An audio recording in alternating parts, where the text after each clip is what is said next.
بسم اللہ الرحمن الرحیم وبہ نستعین سبحانک لا علم لنا الا ما علمتنا انک انت العلیم الحکیم الحمد للہ رب العالمین والصلاة والسلام علی سید المرسلین وعلی آلہ وصحبہ اجمعین ومن تبعہم بإحسان الی یوم الدین اعوذ باللہ من الشیطان الرجیم بسم اللہ الرحمن الرحیم آمن الرسول بما انزل الیہ من ربہ والمؤمنون کل آمن باللہ وملائکتہ وکتبہ ورسلہ لا نفرق بین احد من رسله وقالوا سمعنا واطعنا غفرانک ربنا والیک المصیر۔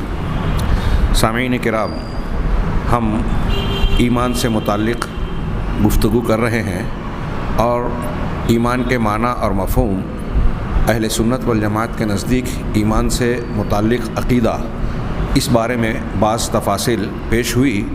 اس ضمن میں ہم نے یہ بات بھی جانی کہ ایمان جو تین چیزوں کا مجموعہ ہے، اس میں داخلی اور خارجی، اندرونی اور بیرونی، جس کو ہم عربی زبان میں ظاہر اور باطن کہیں گے، دونوں کا تعلق ہے۔ دل کی تصدیق، دل کا قول و عمل، یہ داخلی چیز ہے اندر کی، جس کو ہم باطن کہیں گے، اور اعضاء و جوارح کا عمل، اسی طریقے سے زبان سے اقرار کرنا، یہ ظاہری چیز ہے، وہ بیرونی چیز ہے جو انسان کے سامنے دکھائی دیتی ہے یا محسوس ہوتی ہے۔ اب اس ظاہر اور باطن کا تعلق کیا ہے؟ تو اہل علم نے اس سلسلے میں بڑی وضاحت سے بیان کیا کہ ظاہر اور باطن ایمان کے سلسلے میں ایک دوسرے سے بالکل لازم و ملزوم کی طرح جڑے ہوئے ہیں۔ ایمان ظاہر اور ایمان باطن کا کیا تعلق ہے، سمجھ لیجئے کہ ہمارا فی الحال کا یہ عنوان ہے کہ ظاہری ایمان باطنی ایمان کے لیے لازم و ملزوم ہے، دونوں ایک دوسرے سے لازمی تقاضے کے طور پر جڑے ہوئے ہیں۔ چنانچہ باطن کا عمل ظاہر کے عمل کا موجب ہے اور اس کا تقاضا کرتا ہے۔ اگر آپ کے اندر ایمان کے اعتبار سے دل کا عمل موجود ہوگا، اللہ سے محبت، اللہ کی خشیت اور اس کا ڈر، اللہ سے امید، تو یہ واجبی طور سے آپ پر لازم کرے گا کہ ظاہر میں اس کے اثرات آپ کے عمل میں، آپ کی زبان و بیان میں آئیں۔ یہ باطن اس ظاہر کا تقاضا کرتا ہے اور اس پر لازم کرتا ہے، اس طرح سے کہ اگر ظاہری ایمان کو بالکلیہ رد کر دیا جائے، اگر کوئی کسی کے سلسلے میں یہ کہا جائے کہ ظاہری طور سے بالکلیہ اس کے اندر ایمان نہیں ہے، تو اس کا مطلب یہ ہے کہ باطنی طور سے بھی اس کے اندر ایمان نہیں ہے، اس طرح سے کہ وہ ایمان کے دائرے سے ہی باہر ہو جائے گا۔ اچھی طرح اسے سمجھیں۔ اگر دل کے اندر کچھ ایمان ہے، زیادہ ایمان ہے، جس قدر بھی ایمان ہوگا اس کا ظاہر میں اثر ضرور آئے گا۔ اگر ظاہر میں ایمان کا کچھ بھی اثر نہیں ہے تو اس کا مطلب یہ کہ باطن میں بھی کچھ ایمان نہیں موجود ہے۔ سلف کے اقوال اس سلسلے میں بہت زیادہ ہیں۔ علماء سلف میں تابعین، طبع تابعین، ائمہ محدثین وغیرہ، یہاں تک کہ صحابہ کے اقوال بھی اس سلسلے میں آپ پا سکتے ہیں۔ امام اسحاق ابن راہوے، یہاں چند اقوال بطور نمونہ پیش کر رہے ہیں۔ امام اسحاق ابن راہوے کہتے ہیں کہ مرجیہ نے غلو کیا۔ یہ جو مسائل میں بیان کر رہا ہوں علمی طور سے، ہو سکتا ہے بعض لوگوں کو غیر ضروری تفصیل محسوس ہو، لیکن میرا ایسا ماننا ہے، اور جو بھی اس ضمن میں عقیدے کے مختلف پہلوؤں پر نظر ڈالے گا، اہل سنت کے عقائد، اصولوں اور اہل بدعت کے طور طریقوں کو اپنے سامنے رکھے گا، تو اس بات کو وہ ماننے پر مجبور ہوگا کہ یہ تفاصیل، ان تفصیلوں کا جاننا گمراہی سے بچنے کے لیے بہت ضروری ہے۔ یہاں حضرت اسحاق ابن راہوے کے اس قول میں مرجیہ کا تذکرہ آیا۔ ہم ایمان کی کمی بیشی کی اور اس کے ایک عنوان پر گفتگو کے بعد انشاءاللہ آخر میں ایمان کے معنی اور مفہوم کے سلسلے میں جو اہل بدعت کے موقف ہیں، مرجیہ کے، خارجیوں کے، معتزلہ کے، جن کے اثرات آج بھی مختلف گروہوں میں مسلمانوں میں پائے جاتے ہیں، ان کا انشاءاللہ سرسری تذکرہ کریں گے۔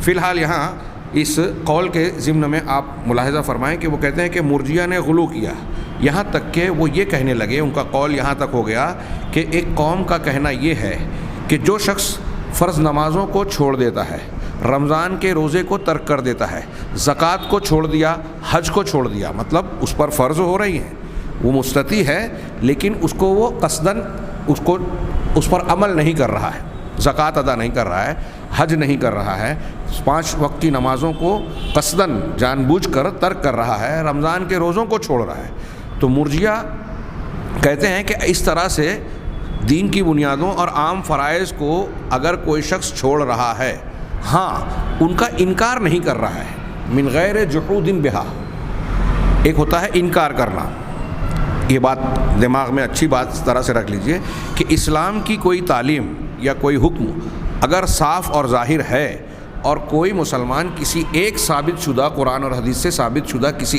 ایک حکم کو رد کرے کہ میں نہیں مانتا، حلال کو، حرام کو، فرض کو، مثال کے طور پہ کوئی یہ کہے کہ میں سود کو حرام نہیں مانتا، قرآن صاف صاف کہہ رہا ہے وَأَحَلَّ اللَّهُ الْبَيْعَ وَحَرَّمَ الرِّبَا، اب قرآن کہہ رہا ہے کہ سود حرام ہے اور کوئی بندہ یہ کہے کہ میں سود کو حرام نہیں مانتا، تو وہ قرآن کا منکر ہو جانے کی وجہ سے کافر ہو جائے گا، اس میں کسی کا اختلاف نہیں ہے۔ اگر شریعت کی ثابت شدہ کسی چیز کا کوئی انکار کرے، کوئی کہے کہ میں نماز کو فرض نہیں مانتا، بالاتفاق بغیر کسی اختلاف کے وہ کافر ہو جائے گا، رمضان کے روزوں کو میں فرض نہیں مانتا کوئی کہے، وہ بالاتفاق اسلام کے دائرے سے خارج ہو جائے گا، حج زکوٰۃ کا انکار کرے بالاتفاق خارج ہو جائے گا، یہ کہہ رہے ہیں۔ تو اس قول میں جو بیان کر رہے ہیں مرجیہ کا قول کہ ایک آدمی نمازوں کو چھوڑ رہا ہے، روزہ، حج، زکوٰۃ کو چھوڑ رہا ہے، دوسرے فرائض کو چھوڑ رہا ہے، لیکن ان کی شرعی حیثیت کو مانتا ہے، یہ نہیں کہہ رہا ہے کہ میں انکار کر رہا ہوں، تو سارے فرائض کو ترک کر دیتا ہے، اس کے باوجود مرجیہ کا کہنا ہے کہ انا لا نکفرہ، ہم اسے کافر نہیں قرار دیں گے، کیوں؟ اس لیے کہ بعد میں اللہ تبارک و تعالیٰ کے پاس اس کے بارے میں امید کی جا سکتی ہے، مرجیہ رجا سے اس کے بارے میں امید کی جا سکتی ہے، اذ ہوا مقر، کیوں؟ اس لیے کہ وہ اقرار کرنے والا ہے، شریعت کے اصولوں کو، ضابطوں کو مان رہا ہے، ہاں انکار نہیں کر رہا ہے، ہاں عملی طور سے اس کو سب چیزوں کو ترک کیے ہوئے ہے۔ تو فہؤلاء المرجیہ الذین لا شک فیہم، اسحاق ابن راویہ کہتے ہیں کہ تو یہ لوگ مرجیہ ہیں جن کے بارے میں کوئی شک نہیں، مطلب یہ اہل سنت والجماعت نہیں ہیں۔ یہاں ایک اور بھی فرق ذہن نشین رکھنا چاہیے، جو آگے کے 2 اقوال پیش کیے جا رہے ہیں اس سے آپ کے سامنے واضح ہو جائے گا۔ امام ابو بکر الآجری رحمہ اللہ اپنی کتاب الشریعہ، عقیدے کی کتاب ہے، اس کا نام الشریعہ رکھا، شریعت کی بنیاد عقیدہ ہے، ہاں وہ کہتے ہیں فالاعمال رحمکم اللہ بالجوارح تصدیق عن الایمان بالقلب واللسان، کیا پیاری بات کہی امام آجری نے کہ اعمال، اللہ تم پر رحم کرے، سلف کا یہ طریقہ تھا، دعا دیتے تھے رحمت کی، تم پر رحم کرے اللہ، جو اعمال ہیں اعضاء و جوارح کے، یہ دل سے ایمان رکھنے اور زبان سے ایمان رکھنے، دل کی تصدیق اور زبان کے اقرار کی تصدیق ہیں، یعنی آپ کے اعمال یہ بتاتے ہیں کہ آپ کے دل میں اور آپ کی زبان کا جو ایمان ہے وہ سچا ہے یا سچا نہیں ہے۔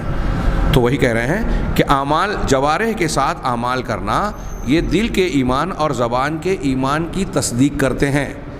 فمن لم يصدق الایمان بعملہ بجوارحہ، اب جس شخص کے اعضاء و جوارح کا عمل اس کے ایمان کی تصدیق نہ کرے، جیسے طہارت، نماز، زکوٰۃ، روزے، حج اور اس جیسی دوسری چیزیں، ان چیزوں پر عمل کر کے جو شخص اپنے ایمان کی تصدیق نہیں کرے، ورضع من نفسہ بالمعرفۃ والقول، اور وہ مطمئن ہو اپنے آپ کے بارے میں، اس بات سے مطمئن ہو کہ وہ معرفت تو رکھتا ہے ایمان کی اور زبان سے اقرار تو کرتا ہے، یعنی دل میں اس کے ایمان ہے اور زبان سے وہ اقرار کر رہا ہے، بس اتنا میرے لیے کافی ہے، وہ اس پر مطمئن ہے، ورضع من نفسہ، اپنی ذات سے وہ راضی ہے، معرفت اور قول کے ساتھ۔ اس کا مفہوم کیا ہوا؟ مطلب علم، دل میں جو ایمان کا علم ہے اور زبان سے جو اقرار ہے، اس بارے میں وہ اپنی ذات کے سلسلے میں مطمئن ہے کہ میرا ایمان ٹھیک ٹھاک ہے۔ تو امام آجری کہہ رہے ہیں لم یکن مؤمنا، وہ مومن نہیں ہوگا، ولم تنفعہ المعرفۃ والقول، اور اسے معرفت، دل سے جاننا اور زبان سے اقرار کرنا اسے فائدہ نہیں دے گا۔ وکان ترکہ للعمل تکذیبا لایمانہ، اس لیے کہ اس کا عمل کو ترک کرنا اس کے ایمان کا جھٹلانا ہے۔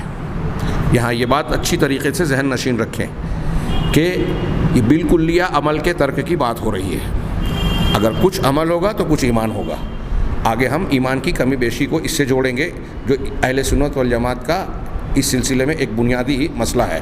کہا وَكَانَ الْعَمَلُ بِمَا ذَكَرْنَاهُ تَصْدِيقًا مِّنْهُ لِإِيمَانِهِ، عمل اس شخص کی جانب سے اس کے ایمان کی تصدیق ہوگا، جیسا کہ ہم نے بیان کیا. امام آجری کہہ رہے ہیں، یہ بات اچھی طرح ذہن میں رہے کہ اگر ایک شخص بالکلیہ اعضاء و جوارح سے دین کے احکامات پر عمل نہیں کر رہا ہے، سب کو چھوڑے بیٹھا ہے، تو اس کا مطلب یہ کہ اس کے دل میں ایمان کی تصدیق اور زبان سے اقرار جو ہے وہ جھوٹا ہے، وہ غلط ہے، صحیح نہیں ہے. شیخ الاسلام علامہ ابن تیمیہ رحمہ اللہ کا قول یہاں نقل کر رہے ہیں کہ الایمان عند اہل السنت قول و عمل، ایمان اہل سنت والجماعت کے نزدیک قول اور عمل ہے. قول اور عمل کی کچھ تفصیلات اس سے پہلے گزری. قول دل کا بھی قول شامل ہے، زبان کا بھی، اسی طرح تصدیق بھی، اور عمل دل کا عمل بھی اور اعضاء و جوارح کا عمل بھی. کما دلہ، امام ابن تیمیہ نے زبان کے عمل کا بھی ذکر کیا ایک پانچویں چیز کی شکل میں، لیکن دوسرے علماء کہتے ہیں کہ زبان کا عمل اعضاء و جوارح کے عمل میں شامل ہو جاتا ہے. جیسا کہ کتاب و سنت کی دلیلیں موجود ہیں، قرآن حدیث دلالت کرتی ہیں کہ ایمان ان چیزوں کا مجموعہ ہے، اور اس پر سلف کا اجماع بھی ہے. سلف کا اجماع بھی ہے. جن لوگوں نے اس سلسلے میں مخالفت کی ہے وہ اہل بدعت کا قول ہے، ان کا اعتبار نہیں ہے. اور یہ چیز اس بنیاد پر بیان کر رہے ہیں جو اپنے اپنے مقام پر اس کی تفصیل ہم نے بیان کی، اس کو ثابت کیا ہے. چنانچہ یہ کہہ رہے ہیں فالقول تصدیق الرسول، تو اب قول کیا ہے؟ رسول صلی اللہ علیہ وسلم کی تصدیق کرنا کہ ہاں آپ سچے ہیں، آپ جو خبریں دے رہے ہیں ہم سب مان رہے ہیں. اور اس قول والعمل تصدیق القول، اور عمل کرنا اس قول کی تصدیق ہے. کیا پیاری بات کہی. امام ابن تیمیہ کہہ رہے ہیں کہ قول، آپ جب زبان سے اللہ کے رسول صلی اللہ علیہ وسلم کے سچے ہونے کی گواہی دے رہے ہیں، اللہ کی گواہی دے رہے ہیں، تو آپ زبان سے تصدیق کر رہے ہیں، اقرار کر رہے ہیں، اور یہ آپ کے دل کی تصدیق کا ایک اظہار ہے. تو قول سے آپ کے دل کی تصدیق ثابت ہو رہی ہے. اور آپ جب عمل کرتے ہیں شریعت کے احکامات پر، قرآن اور حدیث پر، اللہ اور اس کے رسول کے حکم پر، آپ جب عمل کریں گے تو یہ عمل آپ کے قول کی تصدیق کرے گا کہ ہاں آپ سچ بول رہے ہیں کہ میں اللہ تعالیٰ مانتا ہوں اور محمد صلی اللہ علیہ وسلم کو سچا رسول مانتا ہوں. آپ کا عمل آپ کے قول کی تصدیق بنے گا. فَإِذَا خَلَى الْعَبْدُ عَنِ الْعَمَلِ بالکلیہ کو دھیان میں رکھیے کہ جب بندہ عمل سے بالکلیہ خالی ہو جائے گا، عاری ہو جائے گا، لم یکن مؤمنا، تو وہ مومن نہیں ہوگا. والقول الذی یسیر بہ مؤمنا قول مخصوص، اب وہ قول جس کے ذریعے وہ مومن ہوتا ہے وہ مخصوص قول ہے. وہ کون سا مخصوص قول ہے؟ وہو الشہادتان، یہ دو گواہیاں، اللہ کے معبود برحق ہونے کی تنہا لا الہ الا اللہ، اور محمد صلی اللہ علیہ وسلم کے اللہ کے رسول ہونے کی گواہی، یہ دونوں گواہیاں. اسی طرح عمل بھی مخصوص ہے اور وہ صلاۃ ہے. بعض تھوڑی عبارت کے بعد وہ کہتے ہیں وَأَيْضًا فَإِنَّ حَقِيقَةَ الدِّينِ هُوَ الطَّاعَةُ وَالْإِنقِيَادُ، تو دین کی جو حقیقت ہے وہ اطاعت اور انقیاد ہے، تابعداری کا نام ہے. صرف زبان سے دل سے کسی چیز کو مان لینا دین کے لیے کافی نہیں ہے. اور یہ چیز لا یتم بالفعل الا بالقول وذلك انما یتم بالفعل لا بالقول فقط، اور یہ چیز فعل کے ذریعے سے مکمل ہوتی ہے، صرف کہنے سے، زبان کے دعوے سے صرف پوری نہیں ہوتی. فمن لم يفعل شيئا، جس شخص نے کچھ بھی عمل نہیں کیا، فما دان للہ دینا، تو اس نے اللہ تعالیٰ کے لیے دین اختیار کیا ہی نہیں. ومن لا دین لہ فہو کافر، اور جس کے پاس دین ہی نہیں ہو اللہ والا تو وہ کافر ہے. امام علامہ ابن تیمیہ رحمہ اللہ نے اس معنی مفہوم کو اور اس بات کو یہاں موسوعہ میں کہا گیا، انہوں نے متعدد مقامات پر بیان کیا ہے اور اس کو ثابت کیا ہے، اور یہ واضح کیا ہے کہ سلف کا مذہب اور اہل سنت والجماعت کا جو اس سلسلے میں موقف ہے کہ انہ متا وجد الایمان الباطن وجد الطاعت، کہ جب باطن میں دل کے اندر ایمان پایا جائے گا تو اطاعتیں، نیکیاں، ظاہر کا عمل بھی موجود ہوگا، پایا جائے گا. اور علامہ نے یہ بات بھی ثابت کی ہے کہ اعمال جوارح، اعضاء و جوارح کا عمل قدرت ہونے کے باوجود اور اس کا علم ہونے کے باوجود دو شرطیں لگائی. دو شرطیں لگائی عمل کرنے کے لیے. ایک تو یہ عمل کے لیے قدرت کا ہونا ضروری ہے اور اس کا علم ہونا بھی ضروری ہے. ایک آدمی نیا نیا مسلمان ہوا, اسلام میں داخل ہوا, اس کو بعض اسلامک تعلیمات ابھی معلوم نہیں ہیں تو اس پر فتویٰ نہیں لگا دیا جائے گا کہ فلاں عمل نہیں کرتا. ہاں, علم کے باوجود اور قدرت کے باوجود اگر کوئی شخص اعضاء و جوارح کا عمل نہیں کر رہا ہے تو وہ لا یکون الا مع نفاق فی القلب وزندقہ. ہاں, تو وہ دل کے اندر نفاق اور بددینی کے ساتھ ہی ہوگا. ہاں, لا مع ایمان سے, اس کا ایمان وہ ایمان صحیح کے ساتھ نہیں ہو سکتا. ایک آدمی زبان سے دعوی ایمان کر رہا ہے لیکن شریعت کے احکامات پر عمل نہیں کر رہا ہے, ان چیزوں کا علم بھی موجود ہے اور ان چیزوں کے بارے میں ان پر عمل کرنے کی اس کو طاقت و قدرت بھی ہے, پھر بھی عمل نہیں کر رہا ہے, تو ایسا شخص اس کے اندر دل کا نفاق ہوگا یا زندیقیت بے دینی ہوگی. ہاں, اس کا ایمان صحیح ہو ہی نہیں سکتا. اور یہ ناممکن بات ہے کہ ایک آدمی ایسا مومن ہو جس کا ایمان اس کے دل میں ثابت اور مضبوط ہو. ہاں, کہ اللہ تبارک و تعالیٰ نے اس پر نماز کو فرض کیا, زکوٰۃ کو فرض کیا, روزے اور حج کو فرض کیا, اور وہ پوری زندگی اس طرح گزار دے کہ اللہ تعالیٰ کے لیے کوئی سجدہ نہ کرے, رمضان کے روزے نہ رکھے اور اپنی زکوٰۃ کا حق ادا نہ کرے, زکوٰۃ نہ نکالے اور بیت اللہ کا حج نہ کرے. اگر ایک آدمی دل میں یہ یقین رکھتا ہے کہ میں اللہ کو مانتا ہوں اور اس کو یہ یقین ہے کہ اللہ تبارک و تعالیٰ نے مجھ پر ان اعمال کو فرض کیا ہے, تو یہ تصور نہیں کیا جا سکتا کہ ایسے یقین والا آدمی اور اس کا اقرار کرنے والا آدمی پوری زندگی ایسی گزار دے کہ اللہ تبارک و تعالیٰ کے ان احکامات کو مانتے ہوئے کہ یہ اللہ تعالیٰ کا حکم ہے اس پر عمل نہ کرے. ناممکن بات ہے. بڑی پیاری بات کہی. جس طریقے سے انہوں نے یہ بیان کیا کہ ایک آدمی اللہ اور اس کے رسول پر مومن نہیں ہو سکتا, ہاں, واجبات میں سے کسی بھی چیز کو پر عمل نہ کرنے کے ساتھ, کہ واجبات اور فرائض ہیں اس پہ سے کوئی چیز کو عمل نہیں کر رہا ہے.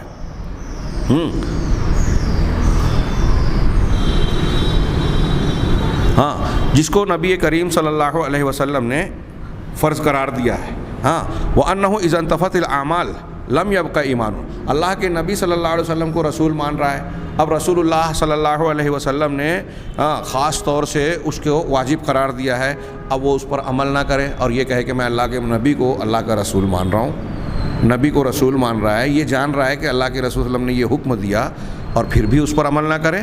تو کہا کہ جب اس سے اعمال کی نفی کی ہو جائے گی, بالکلیہ وہ عمل نہیں کر رہا ہے, تو اس کے دل میں ایمان باقی نہیں رہے گا. چنانچہ دل کا ایمان کو قائم رکھنا بدن کی حرکت کے بغیر ناممکن ہے. آپ دل کے ایمان کو اگر قائم رکھنا چاہتے ہیں تو آپ کا یہ ایمان اس وقت ثابت ہوگا, قابل قبول ہوگا, جب آپ کے جسم اور ظاہر کے ذریعے سے یہ ثابت ہو. اور وہ کیسے ثابت ہوگا؟ کہ آپ ایمان کے تقاضوں پر عمل کریں گے.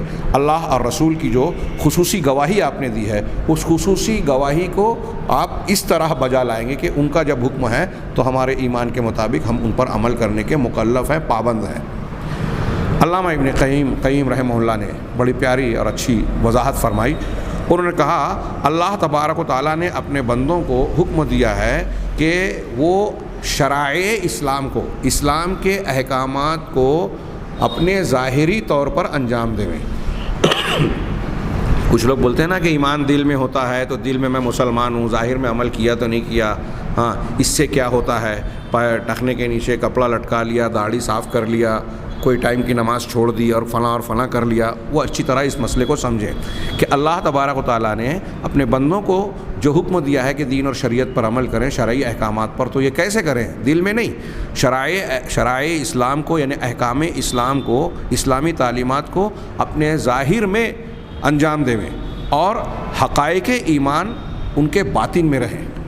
دین کی, ایمان کی جو حق کے حقائق ہیں, معرفت, عمل, دل کا عمل, تصدیق, یہ باطن کے اندر موجود رہیں. اللہ کا خوف, اللہ سے محبت, اللہ سے امید, یہ حقیقتیں اندر رہیں, لیکن احکام اسلام, تعلیمات اسلام کا ثبوت ظاہر میں اپنے بدن سے عمل کر کے دیوے. علامہ ابن قیم کہہ رہے ہیں. ہاں, اور ان ولا يقبل واحدا منهما الا بصاحبه وقرہ, ان دونوں میں سے آپ کے دین کی حقیقت جو دل کے اندر ہے آپ کے اسلام کی کا ثبوت جو ظاہر سے ثابت ہوتا ہے، ان دونوں میں سے کوئی ایک بھی قبول نہیں ہوگا مگر اسی وقت جب دوسرے کے ساتھ وہ موجود ہو، اپنے صاحب اور اپنے قرین، یعنی باطن قبول ہوگا ظاہر کے ساتھ، ظاہر قبول ہوگا باطن کے ساتھ، دونوں میں سے کوئی ایک اگر رہے گا تو اللہ تعالیٰ کے یہاں قابل قبول نہیں ہوگا۔ کچھ عبارت کے بعد علامہ ابن قیم کہتے ہیں تو فَكُلُّ إِسْلَامٍ ظَاهِرٍ لَا يَنْفُذُ صَاحِبَهُ مِنْهُ إِلَى حَقِيقَةِ الْإِيمَانِ الْبَاطِنَةِ، کہہ رہے ہیں کہ ہر ظاہری ایمان،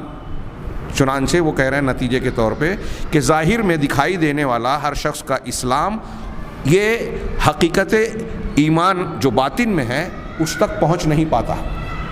یعنی بہت سارے لوگ ایسے ہوتے ہیں کہ ظاہر میں اپنے آپ کو مسلمان کہہ رہے ہیں، مسلمان ہونے کا دعویٰ کر رہے ہیں، لیکن ان کے باطن میں ایمان کی حقیقت نہیں پائی جاتی۔ چنانچہ ایسا ایمان نفع دینے والا، فائدہ دینے والا نہیں ہے۔ حتی یکون معہ شیء من الایمان الباطن، یہاں تک کہ اس کے ساتھ ایمان باطن کا بھی کچھ حصہ ہو۔ ظاہر اس وقت فائدہ دے گا جب باطن میں بھی ایمان ہوگا، اور ہر وہ حقیقت باطنہ یعنی دل کے اندر کا ایمان جو اس کے ماننے والے اس آدمی کے لیے اسلام کے ظاہری احکامات پر عمل کرنے کے لیے نہ ابھارے۔ یعنی ایک آدمی یہ کہہ رہا ہے کہ میرے اندر ایمان ہے، لیکن اس کے اندر کا ایمان کی حقیقت اس کو ظاہری عمل پر نہیں کروا رہی ہے، تو کہہ رہے ہیں کہ یہ بھی اس کو فائدہ نہیں پہنچائے گا، ولو کانت ما کانت، چاہے وہ کتنا بھی عمل ہو، ہاں چاہے وہ اندر سے کتنی بھی مضبوط کہلانے کی ہے، کیسا بھی دعویٰ کیا ہے کہ میرا ایمان بہت مضبوط ہے، میں دل سے بڑا ایمان رکھتا ہوں اور پختہ یقین رکھتا ہوں، اگر وہ اندر اس قسم کا دعویٰ کر رہا ہے لیکن ظاہر میں اعمال اسلام اس کی تصدیق نہیں کر رہے ہیں، تو اس کا یہ ظاہر اس کے لیے اس کا یہ باطنی دعویٰ اس کے لیے مفید نہیں ہوگا۔ وہ چاہے جیسا ہو، چاہے وہ اپنے دل کو محبت اور خوف کے ذریعے سے پھاڑ کر رکھ دے، وَلَوْ تَمَزَّقَ الْقَلْبُ بِالْمَحَبَّةِ وَالْخَوْفِ، اگرچہ کہ اس کا دل جو ہے خوف اور محبت سے پھٹ پڑے۔ اندر ایک آدمی کسی کی تقریر سن رہا ہے یا کوئی بات سوچ رہا ہے ایمانیات کی، اور اس کا دل پگھل گیا، اس کے دل میں خوف پیدا ہوا، اس وقت تو وہ سوچ رہا ہے کہ ہاں میں بہت عمل کروں گا، میں یہ کروں گا، کوئی بھی کسی بھی قسم کے جذبات اس کے اندر ایمان کے امڑتے ہیں، لیکن وہ صرف جذبات ہی تک سمٹ کر رہ گئے، عمل کی شکل میں سامنے نہیں آئے۔ اس محبت اور خوف نے جس نے اس کے دل کو پھاڑ دیا ہے، اس کے باوجود وہ ظاہری عمل اور احکام کو بروئے کار نہیں لا رہا ہے۔ تو علامہ ابن قیم کہہ رہے ہیں کہ اس کے باوجود اگر اس کا دل پھٹ گیا ہو، ولم یتعبد بالامر، لیکن اللہ کے اور رسول کے حکم کی تابع داری کر کے اس نے اللہ کی بندگی اختیار نہیں کی، عمل سے اللہ کی عبادت نہیں کی، اور ظاہری شریعت پر عمل نہیں کیا، تو یہ دل کا پھٹ جانا بھی اسے جہنم کی آگ سے نجات نہیں دے گا، جہنم سے نہیں بچا پائے گا۔ کما انہ لو قام بظواہر الاسلام، جیسا کہ اگر وہ ظاہری اسلام کو انجام دیتا ہے اور اس کے باطن میں ایمان کی حقیقت نہیں ہوگی، تو یہ چیز بھی اسے جہنم سے نہیں بچا سکے گی۔ علامہ ابن قیم نے یہ بات اپنی کتاب الفوائد میں بیان کی ہے۔ آخر میں یہاں ہم ایک اس کی حاصل کلام کے طور پر دیکھیں گے کہ وحتی لو تکلم الشخص بالاقرار، یہاں تک کہ اگر ایک شخص زبان سے اقرار کر رہا ہے، ولم یقل ذالک، اور اس کا یہ اقرار شریعت کی پابندی اور اس کی تابع داری کو سے جڑا ہوا نہیں ہے، زبان سے تو اقرار کر رہا ہے لیکن اس اقرار کے ساتھ شریعت کی عملی پابندی اور اس کی تابع داری اس کی زندگی میں نہیں ہے، تو وہ اسلام میں داخل نہیں مانا جائے گا۔ اسی لیے کہہ رہے ہیں کہ یہود کو جب انہوں نے نبی صلی اللہ علیہ وسلم کے بارے میں اقرار کیا کہ وہ جانتے ہیں کہ آپ اللہ کے رسول ہیں، اس بات نے یہود کو کوئی فائدہ نہیں دیا۔ کیوں؟ اس لیے کہ ان کی طرف سے یہ بات بطور خبر کے تھی، کہ بطور خبر کے وہ بتا رہے ہیں اور بطور خبر کے وہ جان رہے ہیں، لیکن انہوں نے اس بات کو جاننے اور ماننے کے ساتھ شریعت کی پابندی کو اختیار نہیں کیا، شریعت کی پابندی اختیار نہیں کی۔ ایسا ہی حال اللہ کے رسول صلی اللہ علیہ وسلم کے چچا ابو طالب کا تھا۔ اس کی وضاحت علامہ ابن تیمیہ کے اگلے قول میں تھوڑی سی آ رہی ہے۔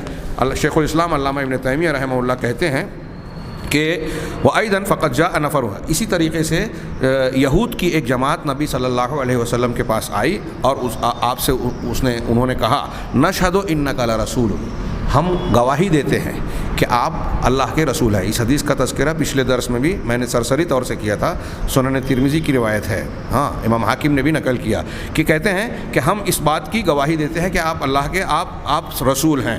ولم یکونوا مسلمین بذلک، لیکن ایسا کہنے کے باوجود وہ مسلمان نہیں بنے، مسلمان نہیں ہوئے۔ کیوں؟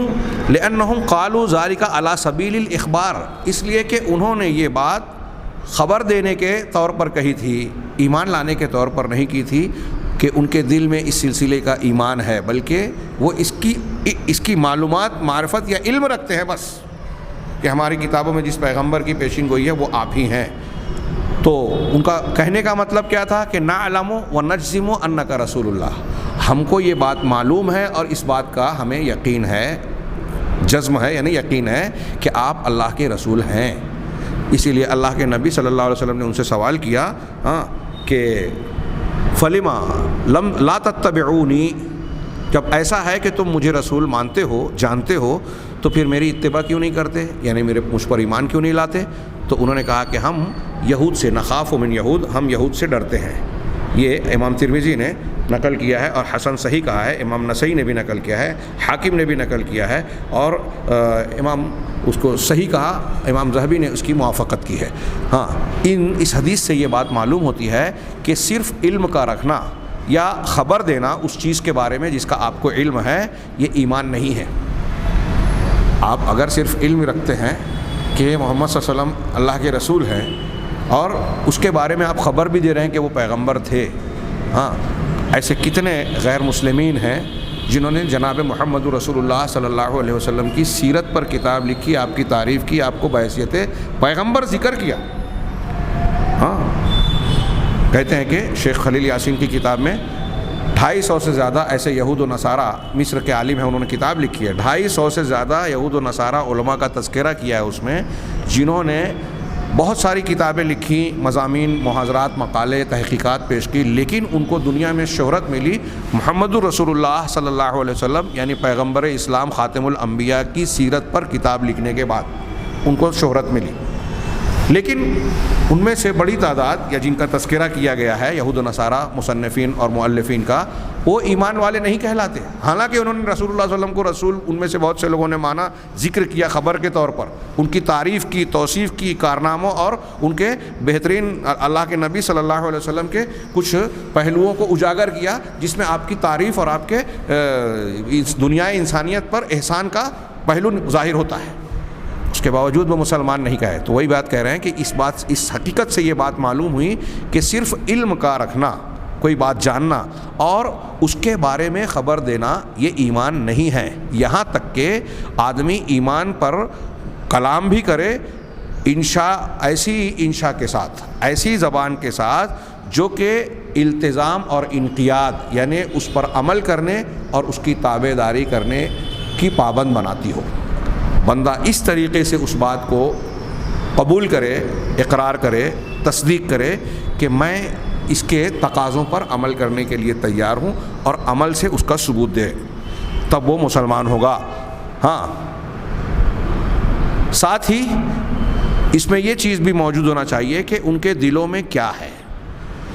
جب وہ کہے کہ میں مسلمان ہوں، اپنے ایمان کے بارے میں کہہ رہا ہے، تو پابندی کا، تابع داری کا بھی التزام کرے، نمبر 1، اور نمبر 2 یہ بھی بتائے کہ میرے دل میں بھی وہی بات ہے، اسی بات کو میں یقین اور اعتقاد کے ساتھ مانتا ہوں جس کو زبان سے کہہ رہا ہوں۔ کیوں؟ اس لیے کہ منافقین یہ خبر دینے والے تو تھے لیکن جھوٹے تھے۔ اللہ تبارک و تعالیٰ نے ان کے بارے میں سورہ منافقون کا اذا جاءک المنافقون قالوا نشهد انک لرسول اللہ، ہاں، کہ جب آپ کے پاس منافقین آتے ہیں تو کہتے ہیں کہ ہم گواہ ہیں، گواہی دیتے ہیں کہ آپ اللہ کے رسول ہیں، واللہ یشہد انک لرسول، اللہ بھی گواہی دے رہا ہے کہ آپ اس کے رسول ہیں، یعنی ان کی یہ ظاہری بات تو سچی ہے، لیکن آگے اللہ تعالیٰ نے کہا واللہ یشہد ان المنافقین لکاذبون، اللہ اس بات کی گواہی دے رہا ہے کہ یہ منافقین جھوٹے ہیں، یعنی وہ بات تو، ان کی بات تو سچی ہے لیکن یہ جھوٹ بول رہے ہیں۔ کیوں؟ اس لیے کہ وہ خبر تو دے رہے ہیں زبان سے مگر ان کا دل اس پر مطمئن نہیں ہے، دل سے وہ آپ کو اللہ کا رسول صلی اللہ علیہ وسلم نہیں مانتے۔ بڑی اچھی طریقے سے سمجھیں، ایک آدمی زبان سے سچ بولتے ہوئے دل میں اگر اسے نہیں مان رہا ہے تو قرآن نے کہا کہ وہ جھوٹا ہے۔ منافق ہے. ہاں تو منافقین جو ہے وہ خبر دینے والے تھے لیکن جھوٹے تھے. چنانچہ وہ باطن میں کافر تھے، ظاہر میں مسلمان تھے، باطن میں اندر سے کافر تھے. ظاہر اور باطن ایمان کا تعلق آپ اندازہ لگا سکتے ہیں. اور ان لوگوں نے جو کہا تو اسے التزام اور انقیاد کے اعتبار سے کہ ہم شریعت کی پابندی کریں گے، اس کی تابع داری کریں گے، اس اعتبار سے اس کو نہیں کہا. چنانچہ یہ ظاہر اور باطن میں کافر ہیں. جن لوگوں نے کہا یہود نے کہ یہ آپ اللہ کے رسول ہیں ہم جانتے ہیں، لیکن انہوں نے صرف خبر دینے کے اعتبار سے کہا تھا، شریعت کو اختیار کرنے، آپ کو رسول مان لینے کی طور پر نہیں کہا تھا کہ اب آپ کی ساری باتوں کو ہم تسلیم کریں گے. تو قبول و تسلیم کے طور پر اختیار نہیں کیا، اس لیے ظاہر میں بھی یہ کافر اور باطن میں بھی کافر کہلائیں گے. اسی طرح ابو طالب کا معاملہ تھا. ان سے یہ بات استفاضہ یعنی بہت مشہور ہے کہ ابو طالب جو تھے اللہ کے رسول کے چچا، وہ محمد صلی اللہ علیہ وسلم کی نبوت کو جانتے تھے. اور ان کا ایک شعر بھی ہے، وَلَقَدْ عَلِمْتُ بِأَنَّ دِينَ مُحَمَّد مِنْ خَيْرِ أَدْيَانِ الْبَرِيَّةِ دِينًا، کہ میں اس بات کا یقین رکھتا ہوں، علمت میں جانتا ہوں، میں نے جان لیا کیا کہ محمد کا دین جو ہے وہ تمام مخلوق کے ادیان اور مذاہب میں سب سے بہتر دین ہے. یہ ابو طالب کی طرف منسوب یہ شعر ہے. یہ شعر کہہ کے وہ گویا زبان سے یہ مان رہے ہیں یا یہ خبر دے رہے ہیں کہ نبی کریم صلی اللہ علیہ وسلم کے دین کو سب سے بہتر دین مان رہے ہیں اور آپ کو سچا رسول جان رہے ہیں. لیکن امتنع من الاقرار بالتوحید والنبوۃ حبا لدین سلفہ، لیکن وہ توحید کا اقرار کرنے اور آپ کی نبوت کو ماننے سے رک گئے. اس سے وہ اپنے آپ کو روکے رکھا انہوں نے. کیوں؟ اپنے اسلاف، یہاں اسلاف کی بجائے پرکھے کہنا چاہیے، باپ دادا، اپنے اسلاف کے مذہب کی محبت میں کہ ہمارے پرکھوں کا پروجوں کا طور طریقہ اور دین چلا رہا ہے، اس کو ایسے کیسے چھوڑ سکتے ہیں. تو اس محبت میں یہ جانتے ہوئے کہ محمد صلی اللہ علیہ وسلم کا دین، میرے بھتیجے کا دین سچا ہے، میرے بھتیجہ سچا نبی ہے، انہوں نے توحید کا، رسالت کا زبان سے اقرار نہیں کیا، اس کراہت اور ناپسندیدگی کی وجہ سے کہ ان کی قوم ان کو آر دلائے گی کہ آپ نے اپنے باپ دادا کے دین کو چھوڑ دیا. فلما لم یقترن بعلمہ الباطن الحب والانقیاد الذی یمنع ما یزاد، چنانچہ جب ان کے باطن کے علم کو، جس کا انہوں نے اظہار کیا کہ محمد کا دین سچا دین ہے، اس کو ماننے کے باوجود باطن کا علم جو ہے اس کے ساتھ انہوں نے محبت اور انقیاد کو اختیار نہیں کیا کہ اللہ اور اس کے رسول کی تعبدی محبت اختیار کریں، ان کی تابعداری اختیار کریں، جو کہ اس کی ضد کو چاہتا ہے کہ آدمی باطل کو ناپسند کرے اور باطل کو ناپسند کرے اور حق کو پسند کرے. یہ نہ ہوتے ہوئے جب ان کے اندر یہ محبت نہیں آئی تو اس کا مطلب ہے کہ ان کے دل میں باطل کی محبت اور حق کی ناپسندیدگی موجود تھی. چنانچہ یہ چیز جب پائی جائے گی کسی انسان کے اندر تو وہ مومن نہیں کہلائے گا، ایمان والا نہیں ہوگا. اس ظاہری اور باطنی ایمان کے معنی کے تلازم کے بعد ہم لوٹتے ہیں اہل سنت والجماعت کے یہاں جو ایمان کے باب میں بنیادی باتیں ہیں، کچھ مسائل ہیں، اس کی طرف. پہلی بنیاد کے طور پر ہم نے یہ پڑھا تھا کہ اہل سنت والجماعت کے یہاں ایمان قول، عمل، اعتقاد، ان تین چیزوں کا مجموعہ ہے. بعض لوگ قول و عمل کہتے ہیں جس میں دل کا عمل کر کے اعتقاد کو بھی شامل مانتے ہیں. تو ان تین چیزوں کا مجموعہ ہے. یہ اہل سنت والجماعت کے یہاں ایمان کے باب میں پہلی بنیاد ہے. اور ابھی آپ نے تھوڑا سا تذکرہ پڑھا کہ یہ اس پر اہل سنت کے علماء اور ائمہ کا اتفاق ہے. آئیے ہم اہل سنت والجماعت کی دوسری بنیاد، ابھی جو کچھ تفاصیل ہم نے موسوعہ کے حوالے سے پڑھی، اس کی بعض چیزوں کو ہم قدر تفصیل سے دوسری بنیاد کی شکل میں اس سے جوڑ کر بیان کرنا چاہتا ہوں. اس میں ایک بڑی چیز ہے کہ ان الایمان یزید و ینقص. اس کا کچھ تذکرہ پچھلے دروس میں گزرا، لیکن یہاں اس مسئلے کو قدر وضاحت کے ساتھ اور اس سے متعلقہ بعض امور کے ساتھ بیان کرنا مقصود ہے. کہہ رہے ہیں کہ یہ قضیہ ایسا ہے کہ اس میں کسی بھی صورت میں شک و شبہ کی گنجائش ہے ہی نہیں. ایمان گھٹتا ہے اور بڑھتا ہے کسی بھی اعتبار سے. اس مسئلے میں یہ اہل سنت والجماعت کے یہاں عقیدے کے طور پر ایمان کو جو ہم اور آپ مانتے ہیں اس میں ایک بنیادی مسئلے کی حیثیت رکھتا ہے. میرے سامنے جو مذکرہ ہے شیخ صالح حافظ اللہ کا عقیدے کے استاذ ہیں اور ان کی نگرانی میں بعض طلبہ نے اسے تیار کیا، تو ان میں وہ کہہ رہے ہیں کہ اس میں شک و شبہ کا کوئی گنجائش ہی نہیں ہے اہل سنت والجماعت کے اس بنیاد میں ایمان کے بارے میں۔ نہ شریعت کے اعتبار سے اس میں شک شبے کی گنجائش ہے شرعاً قرآن حدیث سے، نہ عقل کے اعتبار سے، نہ حس کے اعتبار سے، یعنی آپ اور ہم اس کو محسوس کر سکتے ہیں۔ ہاں، اس پر بہت ساری دلیلیں ہیں۔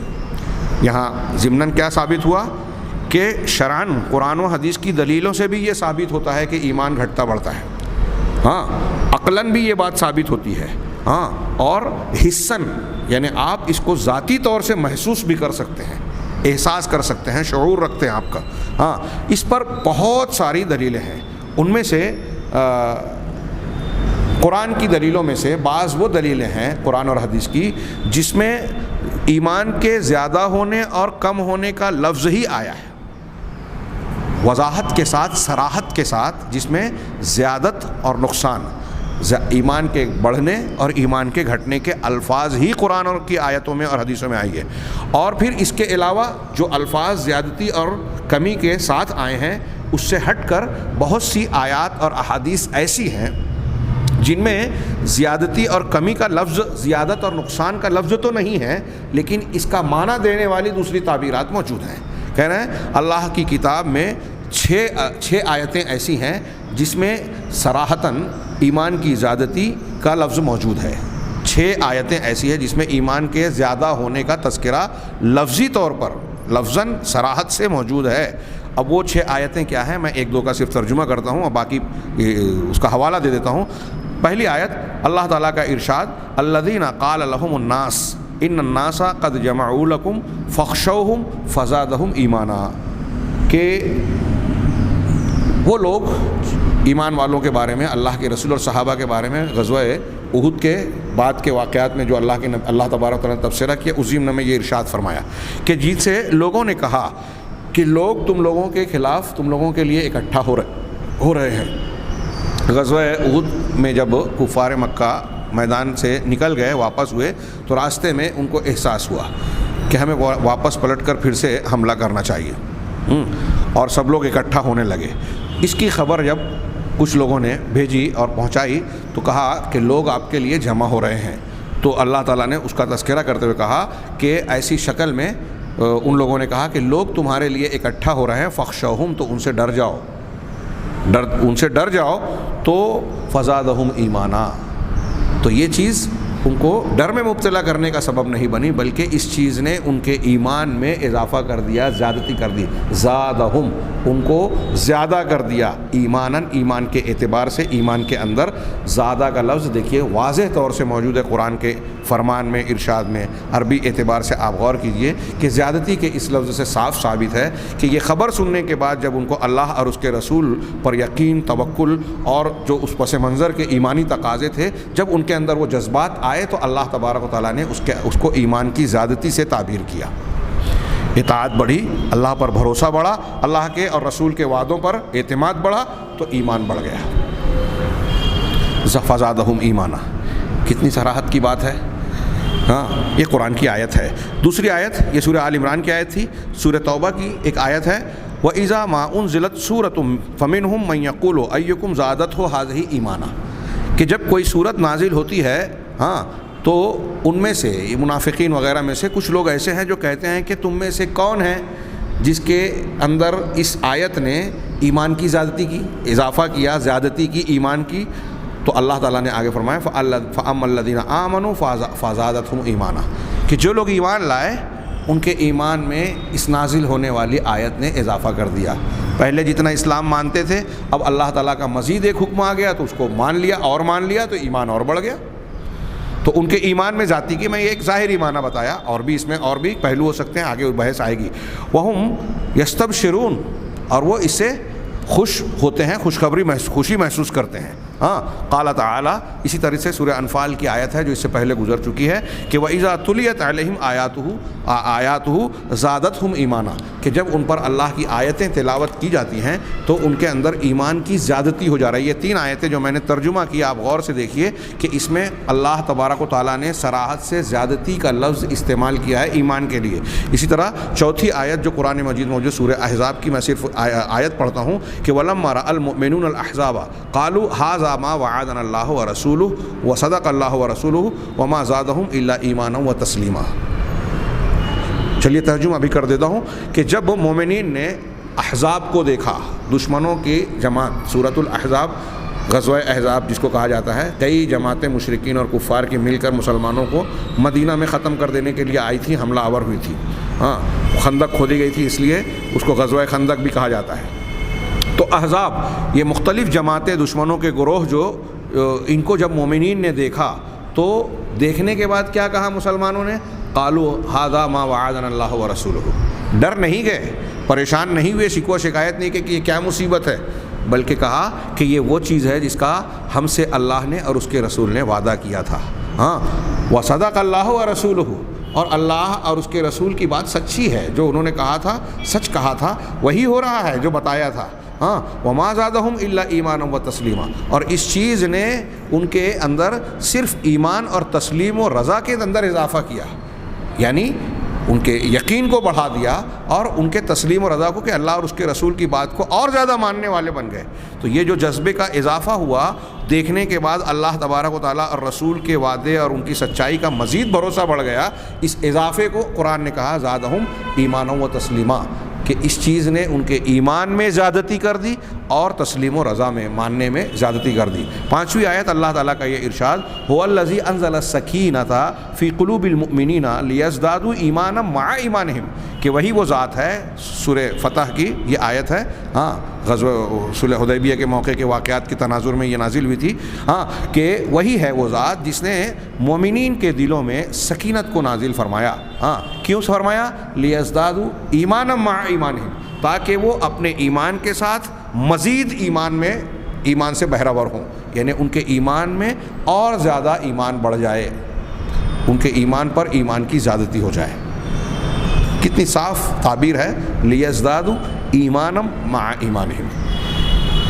6 آیت اللہ تعالیٰ کا یہ ارشاد، ہاں لیستیقن الذین اوتوا الکتاب ویزداد الذین آمنوا ایمانا، تاکہ جن لوگوں کو کتاب دی گئی، سورہ مدثر کی آیت، جن لوگوں کو کتاب دی گئی ان کو یقین ہو جائے، اور جو ایمان والے ہیں ان کے ایمان میں اور اضافہ ہو جائے، ان کا ایمان اور بڑھ جائے، زیادہ ہو جائے۔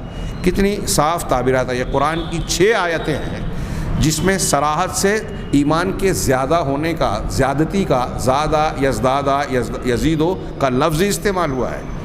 اب اس کو کوئی شخص اگر انکار کرنے کی کوشش کرتا ہے، توڑنے مروڑنے کی کوشش کرتا ہے، تو یہ اس کی بڑی خطرناک قسم کی جرأت و جسارت ہے۔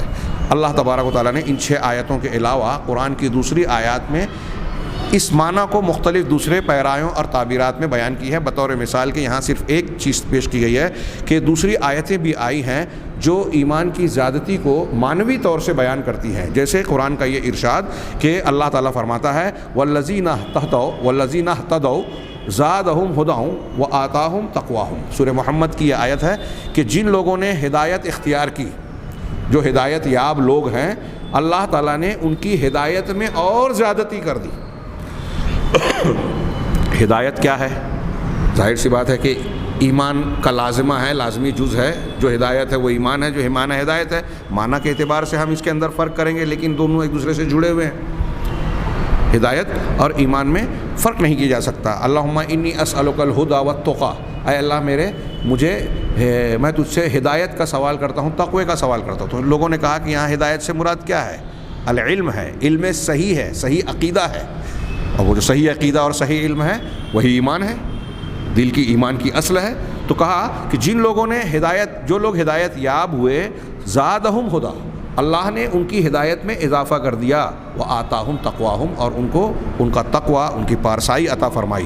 اب یہ قرآن کی کچھ دلیلیں دی، 6 آیتیں ایسی پیش کی جس میں زیادتی کا لفظ صراحت سے موجود ہے، اس کے علاوہ ایک مثال بیان کی، اور دوسری بھی بہت ساری نصوص ہیں جس میں معنوی طور سے یہ ثابت ہوتا ہے کہ ایمان گھٹتا اور بڑھتا ہے، زیادتی ہوتی ہے اس میں، ہدایت میں، ایمان میں، علم میں۔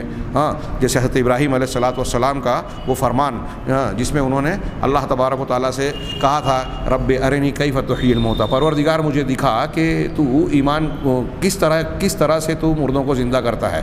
تو اللہ تعالیٰ نے کیا سوال کیا تھا، بہت غور سے سنیے، اللہ نے پوچھا اولم تؤمن، کیا تیرا ایمان نہیں ہے؟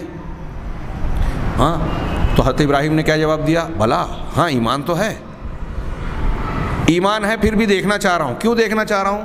وَلَٰكِن لِيَطْمَئِنَّ قَلْبِي، تاکہ میرے دل کو اطمینان حاصل ہو جائے۔ حضرت ابراہیم علیہ الصلاۃ والسلام کو ایمان ہے، اب دیکھنے کے بعد کیا حاصل ہونے والا ہے؟ مزید اطمینان۔ یہ اطمینان ایمان پر ایک زائد چیز ہوئی نا، مطلب اس چیز کو دیکھنے سے پہلے حضرت ابراہیم جو کہہ رہے ہیں کہ میرے پاس جو نہیں ہے وہ دیکھنے کے بعد وہ چیز حاصل کرنا چاہتا ہوں کہ مردوں کو کیسے زندہ۔ تو یہ جو اطمینان قلب ہے یہ ایمان کا اور زیادہ اونچا درجہ ہو جائے گا ایمان کو لانے کے بعد۔ یہاں ان کے سوال کے سلسلے میں بخاری وغیرہ میں اللہ کے نبی صلی اللہ علیہ وسلم کا صحیح فرمان ہے کہ نحن احق بالشک من ابراہیم، کہ ہم ابراہیم کے مقابلے میں شک کرنے کے زیادہ حقدار ہیں۔ ابراہیم علیہ الصلاۃ والسلام ابو الانبیاء ہیں، سید الموحدین ہیں، توحید والوں کے سردار ہیں۔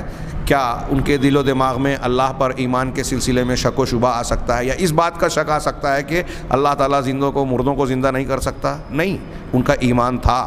اللہ کے رسول کہہ رہے ہیں ہم میں سے اگر کوئی شخص صاحب ایمان ہے، آپ اور ہم، اللہ کے نبی فرما رہے ہیں، وہ تو خیر نبی ہیں، اصحاب کرام ہیں، ہم بعد کے لوگوں کو لے لیں، ہم میں سے کوئی شخص جو صاحب ایمان ہے اور جس کا پختہ یقین ہے اللہ کی ذات اور صفات پر قرآن و حدیث میں بیان کردہ، تو کیا ہم میں سے کسی شخص کو یہ شک آتا ہے کہ اللہ تبارک و تعالیٰ مردے کو زندہ کر پائے گا کہ نہیں کر پائے گا؟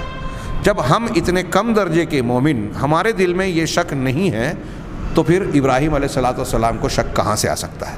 اس کا مطلب یہ کہ حضرت ابراہیم علیہ الصلاۃ والسلام کا ایمان پختہ تھا، انتہائی اعلیٰ تھا، جس کو کوئی دوسرا پہنچ نہیں سکتا، غیر نبی تو دور کی بات، انبیاء میں آپ کے درجہ بہت اونچا ہے۔ تو اب سوال یہ پیدا ہوتا ہے کہ پھر حضرت ابراہیم نے جو سوال کیا تھا تو وہ ایک مزید چیز تھی نا۔ یہ میں ایک مثال دے رہا ہوں کہ اس قسم کے ادلہ اگر اکٹھا کی جائیں تو بہت بڑی تعداد میں جمع ہوگی، اور میں نے اس سے پہلے تذکرہ کیا تھا کہ امام بخاری کی کتاب الایمان جو صحیح بخاری میں ہے، امام مسلم کی کتاب الایمان، اور دوسرے ائمہ کرام نے جو اپنی احادیث کی کتب میں ایمان کے باب، ابواب اور کتب تالیف فرمائے ہیں، آپ اس کی طرف رجوع کریں گے تو آپ کو ایسی بہت ساری دلیلیں ملے گی جو ایمان کی کمی بیشی پر، ایمان کے اندر عمل کے داخل ہونے پر دلالت کرتی ہیں۔ یہ چند قرآن کی دلیلیں تھیں، سنت سے کچھ دلیلیں آج کے درس میں ہم اس پر نگاہ ڈال لیں، پھر اگلے درس میں انشاءاللہ ان پر کچھ تفصیلی گفتگو ہوگی۔ سنت سے بعض حدیثوں میں کا تذکرہ بطور مثال پیش کیا جا رہا ہے کہ اللہ کے رسول صلی اللہ علیہ وسلم کا فرمان اکمل المؤمنین ایمانا احسنہم خلقا، کہ مومنوں میں ایمان کے اعتبار سے سب سے زیادہ کامل وہ شخص ہوگا جو سب سے زیادہ اخلاق والا ہوگا، سب سے بہتر اخلاق والا ہوگا، سب سے بہتر کردار والا ہوگا۔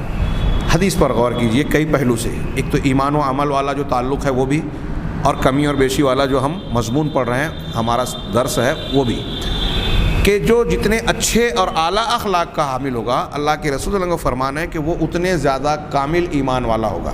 اس کا مفہوم مخالف کیا ہوا کہ جس کا اخلاق جتنا کمزور ہوتا جائے گا، خراب ہوتا جائے گا، اس کا ایمان اتنا زیادہ ناقص، جو کامل کی ضد ہے، ناقص ہوتا جائے گا، یعنی اس کے اندر کمی آتی جائے گی۔ اب یہ بھی دیکھیے کہ اخلاق کا تعلق زیادہ تر عمل سے ہے، رویے سے، برتاؤ سے، تو یہ ایمان کے اندر آپ کا اخلاق، عمل بڑھتا گیا، آپ کا ایمان کامل ہوتا گیا۔ ایمان کی کمی بیشی کی بہت شاندار دلیل ہے۔ دوسری حدیث اللہ کے رسول صلی اللہ علیہ وسلم کا یہ فرمان، من احب للہ و ابغض للہ و اعطى للہ و منع للہ فقد استکمل الایمان، جس شخص نے اللہ کے لیے محبت کی، اللہ کے لیے نفرت کی، اللہ کے لیے عطا کیا، اللہ کے لیے منع کیا، کوئی چیز دی تو اللہ کے لیے، کوئی چیز نہیں دی تو اللہ کے لیے، کہ اللہ کا حکم ہے یہ چیز ہمیں نہیں دینی ہے، وہاں رک گیا، اللہ کا حکم ہے یہ چیز دینی ہے، وہاں دے دیا۔ کسی سے دوستی اس لیے رکھی کہ اس سے دوستی رکھنا اللہ کے حکم کی تعمیل کا تقاضا ہے، یہ مومن ہے اس لیے دوست ہے، ہاں اس لیے نہیں کہ رشتہ دار ہے، عصبیت والا معاملہ۔ یہ بہت اہم موضوع ہے، یہ اپنے مقام پر اس پر گفتگو کریں گے۔ یہاں کہا کہ جو آخری جملہ ہے کہ جس کے اندر یہ اوصاف ہیں فقد استکمل الایمان، تو اس نے ایمان کو مکمل کر لیا، پورا کر لیا۔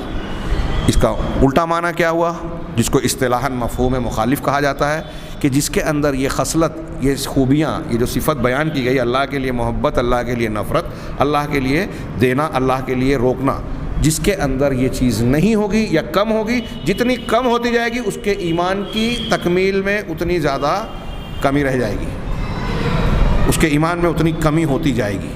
ہاں یہ ابو داؤد وغیرہ کی روایت ہے، علامہ البانی رحمہ اللہ نے اس کو صحیح کہا۔ اب یہ تو 2 دلیلیں صرف دی، میں نے کہا کہ صحیح بخاری صحیح مسلم کی کتاب الایمان اٹھائیے تو اس میں آپ کو 50 دلیلیں ملے گی۔ آگے کہتے ہیں کہ وہ کچھ دلیلیں جو نقص پر، کمی پر دلالت کرتی ہیں، جیسے اللہ کے رسول صلی اللہ علیہ وسلم کا بخاری مسلم کا یہ فرمان جو میں نے کل سرسری طور سے ذکر کیا تھا کہ آپ نے فرمایا ما رأیت من ناقصات عقل و دین اذهب للب الرجل الحازم من احداکن۔ عورتوں سے عیدگاہ پر خطاب کرتے ہوئے آپ نے کہا تھا کہ میں نے عقل اور دین میں کمی والیوں کو نہیں دیکھا کہ کسی عقل مند اور صاحب دانش مرد کی عقل کو ختم کر دینے والی ہوں، اس پر اثر انداز ہونے والی ہوں، تم سے بڑھ کر کوئی ایسی شخصیت کو میں نے نہیں دیکھا۔ یعنی عورتوں کے بارے میں کہا کہ تمہاری عورتیں تم دین میں کمی رکھتی ہو اور عقل میں کمی رکھتی ہو، اس کے باوجود ایک عقل مند آدمی کے اوپر اثر انداز ہو جاتی ہے۔ حدیث آپ سن چکے ہیں، یہاں جو محل استشہاد ہے کہ اللہ کے رسول صلی اللہ علیہ وسلم خود کہہ رہے ہیں کہ عورتیں دین میں ناقصات ہوتی ہیں۔ ناقصات، ناقص کی جمع، ناقصہ کی جمع نقص یعنی کمی والا، جس سے ہم اردو میں نقصان کا لفظ بھی استعمال کرتے ہیں۔ نقصہ کا مصدر ہے نقصان، ناقص یعنی کم ہونا۔ اس سے پتہ چلا کہ دین میں کمی ہوتی ہے۔ کیسے کمی ہوتی ہے؟ اسی حدیث میں جو بخاری مسلم کی حدیث ہے، وضاحت حدیثوں کے اندر موجود ہے کہ عورتیں ہر مہینے میں کچھ نمازیں چھوڑتی ہیں ناپاکی کی بنیاد پر، ہاں اس بنیاد پر ان کے دین کی کمی ہو جاتی ہے۔ ہاں آگے ہم اس کی کچھ تفصیل پڑھیں گے، ہاں یہ الگ بات ہے، لیکن اس سے ثابت ہوا کہ دین میں کمی بھی ہوتی ہے۔ وہذا اصرح نص بلفظ نقصان، یہ نقصان یا کمی ہونے اور گھٹنے کے لفظ کی بالکل صراحت سے نص موجود ہے۔ اس حدیث کے اندر بالکل صراحت ہے نقصان کے لفظ کا تذکرہ۔ اسی طریقے سے اللہ کے رسول صلی اللہ علیہ وسلم کی بڑی مشہور حدیث ہے جو زما زد عام ہے کہ من رآ منکم منکرا فلیغیرہ بیدہ فإن لم یستطع فبلسانہ فإن لم یستطع فبقلبہ وذلک اضعف الایمان۔ کتنی پیاری اور واضح حدیث ہے اور ہمارے موضوع کو انتہائی آسانی سے سمجھانے والی اور اس سے سمجھا جا سکتا ہے سمجھانے والی حدیث ہے کہ جو شخص تم میں سے کوئی منکر چیز دیکھے، برائی کو دیکھے جس کو شریعت نے منکر قرار دیا ہے، ہاں تو اسے چاہیے کہ وہ اس کو بدلے ہاتھ سے۔ جس کے پاس اقتدار ہے وہ حکومت کی سطح پر، گھر میں اگر آپ کسی پر وہ رکھتے ہیں تسلط اور برتری، سرپرستی، تو آپ گھر میں جو ہے معمولی سزا دائرے میں رہ کے شرعی دائرے میں دے سکتے ہیں، ہاتھ کا استعمال کریں۔ اگر اس کی طاقت نہیں ہے فب لسانی، تو پھر زبان کے ذریعے سے آپ اس کو تبدیل کرنے کی کوشش کریں، سمجھائیں بجھائیں، واضح و نصیحت کریں، جیسے آپ سمجھا سکتے ہیں زبان سے، اسی میں قلم کے ذریعے سے بھی آ جائے گا فب لسانی۔ فإن لم یستطع، اگر اس کی بھی طاقت نہیں ہے تو فب قلبہ، دل کے ذریعے سے بدلے، نفرت کریں، نفرت کا اظہار کریں۔ ہاں اللہ کے رسول نے آخری جملہ فرمایا کہ وذالک اضعف الایمان، یہ ایمان میں سب سے کمزور جو ہے درجہ ہے، یہ اضعف الایمان ہے۔ کیا پتہ چلا کہ ایمان کا کچھ درجہ ایسا ہے جو سب سے کمزور ہے، کچھ اس سے مضبوط ہے، کچھ بہت مضبوط ہے۔ ایمان کی کمی بیشی کی بہت پیاری دلیل اس سے لی جا سکتی ہے۔ یہاں ہم ایک تنبیہ کے طور پر انہوں نے تذکرہ کیا کہ یہ بات اچھی طرح ذہن رکھنا چاہیے کہ ہر وہ دلیل جس میں ایمان کی زیادتی کا تذکرہ ہے، جیسے قرآن کی 6 آیتوں میں لفظ زیادتی موجود ہے، ہر وہ دلیل جس میں ایمان کی زیادتی کا تذکرہ ہے وہ ایمان کی کمی کی بھی دلیل ہے۔ کیوں؟ اس لیے کہ ہر وہ چیز جو زیادتی کو قبول کرتی ہے وہ زیادتی کو قبول کرنے سے پہلے کمی پر مشتمل ہے۔ جب ہم کہہ رہے ہیں کہ یہ چیز زیادہ ہو گئی تو زیادہ ہونے سے پہلے وہ کم تھی، اس کا مطلب یہ کہ جو چیز زیادہ ہوتی ہے اس کے اندر کمی بھی ہوتی ہے. فَإِذَا زَادَ الْإِيمَانُ فِي شَخْصٍ، ہاں پس جب کسی انسان کے اندر ایمان کی زیادتی ہوتی ہے تو یہ اس بات پر دلیل ہے کہ اس سے پہلے اس کے ایمان میں نقص تھا، کمی تھی، وہ کسی بھی اعتبار سے کمی ہو، وہ ناقص تھا زیادتی کے مقابلے میں، ہاں جس پر کہ وہ اب ہے، اس سے پہلے اس سے کم تھا. جیسا کہ امام احمد بن حنبل رحمہ اللہ کا قول ہے کہ اذا کان قبل زیادتہ تاما فکما یزید، ہاں فکلما یزید فکذا ینقص، ہاں کہ جب وہ زیادتی کے بعد مکمل ہو گیا، جیسے جیسے وہ بڑھتا جاتا ہے، مکمل ہوتا جاتا ہے، تو ایسے ہی وہ گھٹتا بھی ہے کہ جو بڑھ رہا ہے وہ گھٹ رہا ہے، اور جیسے جیسے بڑھ رہا ہے ویسے ویسے اس کی کمی جو تھی وہ کم سے کم ہوتی چلی جا رہی ہے. ہاں اور ابن عیینہ، سفیان ابن عیینہ رحمہ اللہ کا قول ہے کہ لیس شیء یزید الا هو ینقص، کہ کوئی بھی چیز جو بڑھتی ہے مگر وہ کم بھی ہوتی ہے. جو چیز بڑھ رہی ہے وہ کم بھی ہوتی ہے، بڑھ رہی ہے، بڑھنے سے پہلے جو اس کی کیفیت تھی وہ کمی کی تھی. اس سلسلے میں قرآن اور حدیث کی ان دلیلوں کی طرف اشارہ اور معنی کی طرف اشارہ کرنے کے بعد ہمارے سامنے جو مذکرہ ہے اس میں شیخ نے اور اہل علم نے کچھ آثار کا بھی تذکرہ کیا کہ علماء سلف اور خلف اس سلسلے میں متفق ہیں اہل سنت والجماعت کے کہ ایمان کم اور زیادہ ہوتا ہے، بلکہ یہاں تذکرہ کیا گیا کہ اس پر اجماع ہے. بعض اقوال کا انہوں نے تذکرہ بھی کیا، صحابہ کرام، تابعین اور ائمہ کا اقوال کو نقل کیے، اور پھر اس سلسلے میں آگے جو کچھ اہم باتیں ہیں کہ ایمان میں زیادتی کے اسباب اور دوائی یا طریقہ کار کیا ہیں، یہ میں سمجھتا ہوں ہر مسلمان کو اس کو جان کر اسے اختیار کرنا چاہیے. انشاءاللہ آئندہ دروس میں ہم ان تفاصیل کو دیکھیں گے. اللہ تبارک تعالی ہمیں ہر معاملے میں خیر کی توفیق عطا فرمائے. وآخر دعوانا ان الحمدللہ رب العالمین.